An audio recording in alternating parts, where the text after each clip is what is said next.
Hey friend, it's Michelle here. I was just gonna pop on here real quick. I know a lot of you guys had questions about how we would edit this when we were at the workshop. So I told you I was going to give you a little behind the scenes look. So I thought just recording my screen while I edit this would be the most helpful way to show you. So obviously these are all of the photos in Lightroom. I'm gonna go ahead and show you how I would edit it even just without my preset, so that you don't think, oh, it's just because you have the preset. I'm going to show you exactly how we would do it even without the preset. So we can just, let's see, which one do we want to start with? We can just start with this one even. They're such a sweet couple. I'm so excited for them. Why don't we, this is one that I did with the preset, so I'll go ahead and use this one as a reference. And you can hit Command or Shift R and that will pull up the reference over here. So then you can just drag whatever photo you want over here to be your reference photo for skin tones for the ones that you're working on over here. So I'm going to do this one and just show you exactly what it looked like from the beginning. So I'm going to reset it for you. This is what it looked like before. Don't judge me. We typically underexpose a little bit more than normal just to make sure, I know she's not wearing white, but for a bride, make sure we're not losing any sort of detail in the whites and things like that. Okay, so I'm just gonna start from the beginning. Typically, I make things about a stop and a half brighter, and then I typically bring down the highlights and the whites a little bit and add a lot of contrast, but I bring up the blacks to kind of match that. So they're typically in some sort of a way like connected to each other. Obviously the more contrast you have, the darker the blacks will be. So if you bring up the blacks, then it kind of overall brightens the image a little bit more. So they kind of stick together.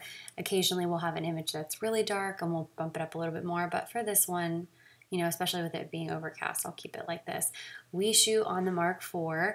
The Mark IV is really pink, or at least ours is really pink. Maybe we need to have something calibrated or something.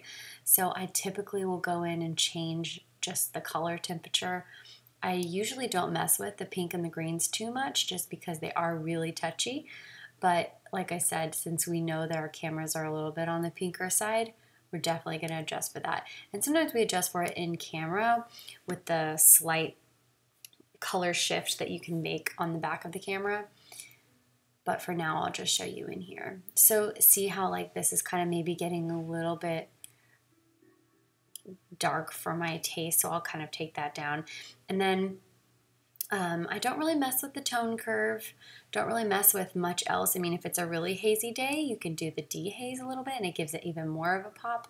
The colors still aren't how I want them right now, so just hold on about that. But just to show you, like, it makes things a little bit more contrasty if you use the dehaze too, which can be nice for backlit images by the sun, which unfortunately, obviously, we didn't have that day, but that's okay. Anyway, that's just a really great, useful tool. So typically we'll come in here too and mess with the hues a little bit. Not too much because we don't really want to, change them too much. But typically we'll make things, the oranges a little bit more on the yellow side. And then we'll come in on the yellows and make them a little bit orangier and less green. We definitely change the greens to be a little bit more blue too. So you can kind of see how yellowy they are here. We definitely adjust those a lot. You can always see how much of an effect you're having by turning off the little slider here.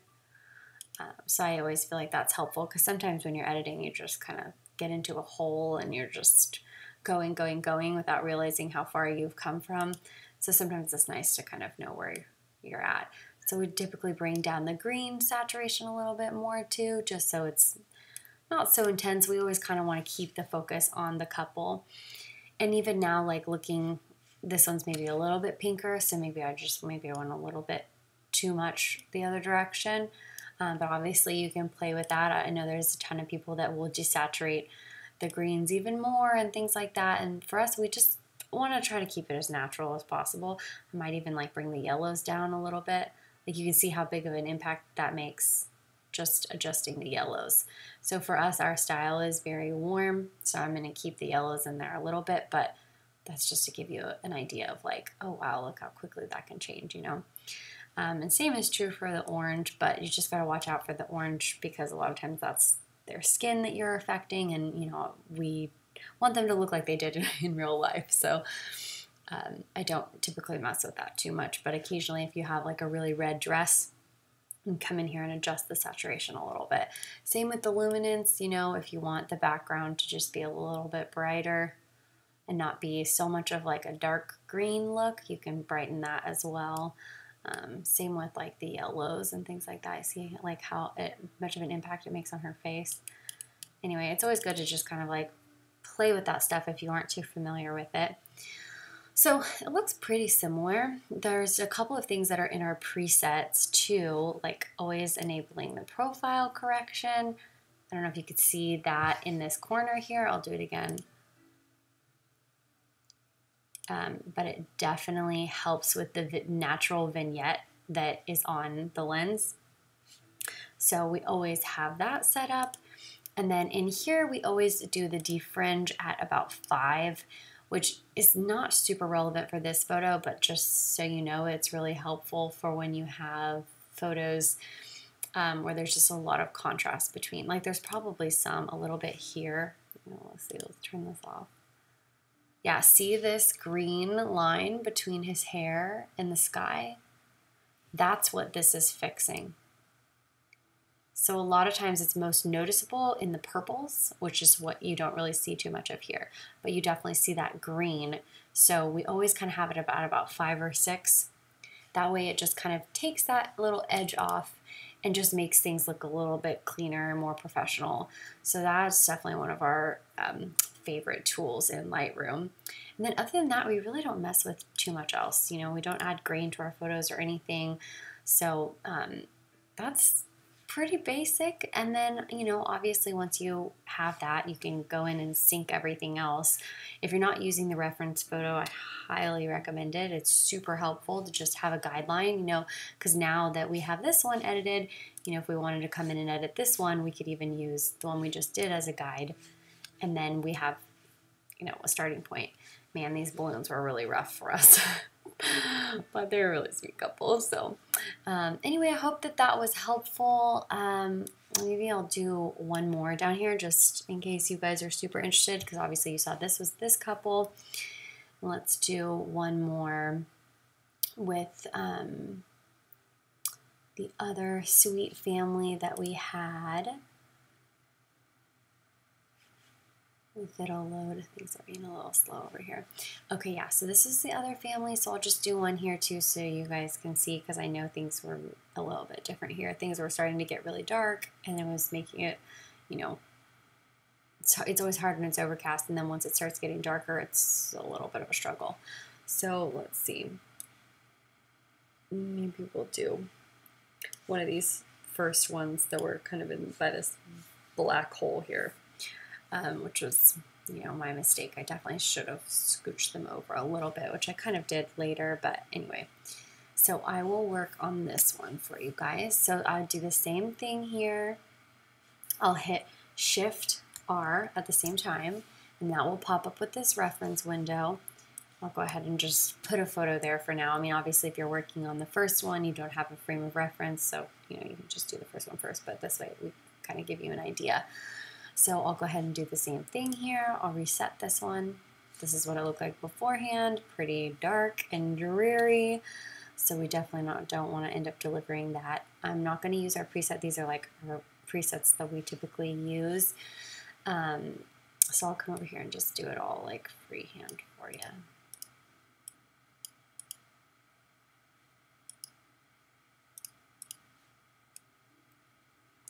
Also, side note, she is pregnant and just announced that they're having a boy. So that's really exciting. Everyone was there, who was there was pregnant.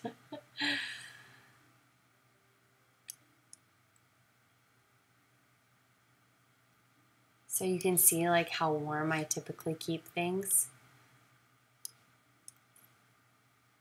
And then I try to watch the histogram. Our goal is to get everything as far to the right as possible, like as bright as possible, without blowing anything out.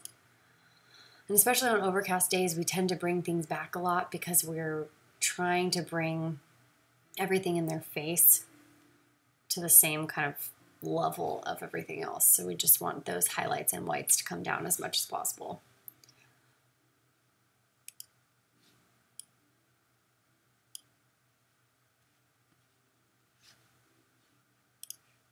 And then here we have less green to worry about, so I don't really need to mess with that too much, but see how like they get really yellowy and then they get really pink. So just like finding a good balance between what you feel like the norm is of them.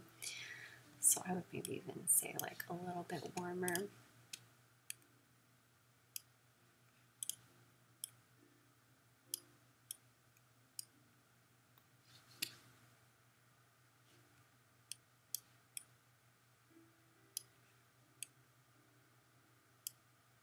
And to me that probably looks pretty normal. I mean, things maybe are a little bit more pink here, but I think that looks pretty close to done. So like I said, if it's getting a little bit darker, I mean my ISO isn't up very high, but obviously you can do the noise reduction. We typically don't go above like 20 if it's like a reception. Don't particularly need it, but sometimes you have noise when it's outside, as opposed to, you know, like you can notice the noise when you're outside in daylight a lot easier than when it's the reception. So same here, I'll come and do the defringe just in case. I don't think they have much, but it could possibly be a little bit in there. And then same with the profile. Always have that on. And then we're good to go. See how much of a difference it made in that corner when that happened. It's just kind of brightens everything to be the same tone, so you don't have to worry about that. All right, I hope that that was helpful. If you guys have any questions at all, if there's any way we can help you, just send us an email. Thanks so much. Bye.